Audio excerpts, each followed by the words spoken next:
یہ دراصل ہماری قربانیوں اور اس ملک کے لیے ہمارے بزرگوں کی جد و جہد اور ان کی محنتوں کا ایک نتیجہ ہے، اس کا ایک ثمرہ ہے، جس کا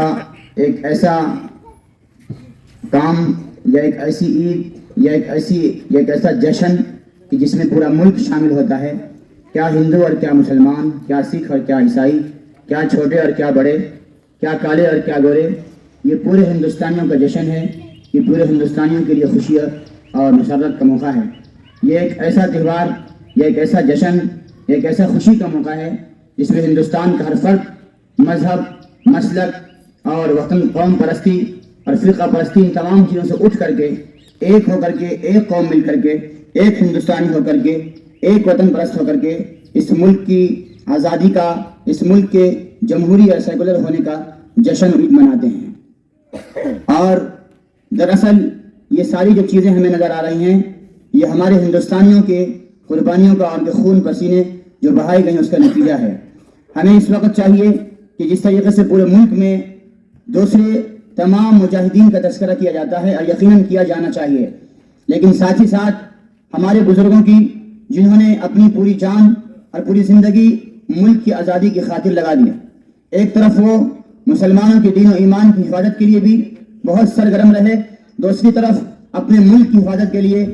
بہت ہی زیادہ کوشاں رہیں۔ ایک ایک گوشے میں، ایک ایک کونے میں، ایک ایک لمحے میں وہ ہر وقت اس بات کے لیے فکر مند رہے کہ ہمارا ملک کس طریقے سے انگریزوں کے چنگل سے آزاد ہو اور ہمارا ملک آزادی کی سانس لے سکے، جس کے لیے شیخ الہند مولانا محمود الحسن دیوبندی رحمۃ اللہ علیہ نے مالٹا کی جیلوں میں اپنی زندگی گزاری، 4 سال تک وہاں صعوبتیں برداشت کر کے باہر نکلے اور شاگردوں سے کہا کہ اگر میرا جنازہ بھی نکل جائے تو کھاٹ کے اوپر مجھے رکھ کر کے مجھے چاروں طرف پھرانا اور یہ بتانا کہ شیخ الہند جس طریقے سے زندگی میں انگریزوں کا دشمن تھا، اپنے مرنے کے بعد بھی ان کا کھلا ہوا دشمن ہے، اور اس بات کو یقینی بنانا کہ جب تک یہ ملک آزاد نہیں ہو جاتا اس وقت تک ساری کوششیں کرتے رہنا۔ مولانا حسین احمد مدنی رحمۃ اللہ علیہ اس ملک کی آزادی کے لیے جو قربانی دی ہے وہ آج کون نہیں جانتا، ملک کا بچہ بچہ اور ملک کا گوشہ گوشہ ان کے نام سے واقف ہے۔ آج کی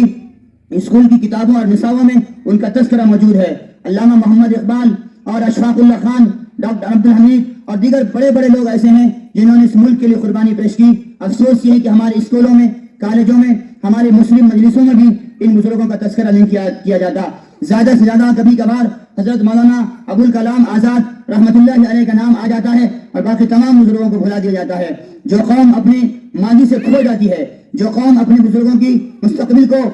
جو قوم اپنے بزرگوں کی ماضی کو، ان کے داستان کو اور ان کے قصوں کو بھلا جاتی ہے، اس قوم کی کوئی حقیقت نہیں ہوتی۔ وہ قوم قصہ پارینہ بن جاتی ہے اور وہ خش و خشاک کی طرح بہہ جاتی ہے، ان کا کوئی مستقبل نہیں ہوتا اور ان کا کوئی فیوچر نہیں ہوتا۔ ہمارے لیے ضروری ہے کہ ہم اپنے بچوں کو اپنے بزرگوں کی واقعات سنائیں اور اس ملک میں ہونے والے ان کی قربانیوں سے روشناس کرائیں، ورنہ جس طریقے سے اس وقت پورے ملک میں فرقہ پرست طاقتیں اور اس وقت کی باطل طاقتیں، ملک دشمن طاقتیں یہ چاہ رہی ہیں کہ ہندوستان کے اندر پورے طرح اور ہر طرف فرقہ پرستی کا زہر گھولا جا سکے اور پورے ملک کے اندر خانہ جنگی کی صورت پیش آ جائے، وہ کوشش کامیاب ہو جائے گی اگر ہم نے نہیں بتایا تو۔ یقیناً اس بات کے لیے ہمیں تیار ہونا پڑے گا، اپنی نسلوں کو اس کے لیے تیار کرنا پڑے گا، اور انشاءاللہ آج کے اس 26 جمہوریہ کے موقع پر ہم اپنے مدرسے سے اور سارے ذمہ داروں کے سامنے اور اس 26 جمہوریہ کے موقع پر یہ اعلان کرتے ہیں کہ انشاءاللہ جس طریقے سے اس ملک کو سیکولر بنایا گیا تھا، جمہوری بنایا گیا تھا، اس ملک کی سیکولر کو بچانے کے لیے، اس ملک کی جمہوریت کو بچانے کے لیے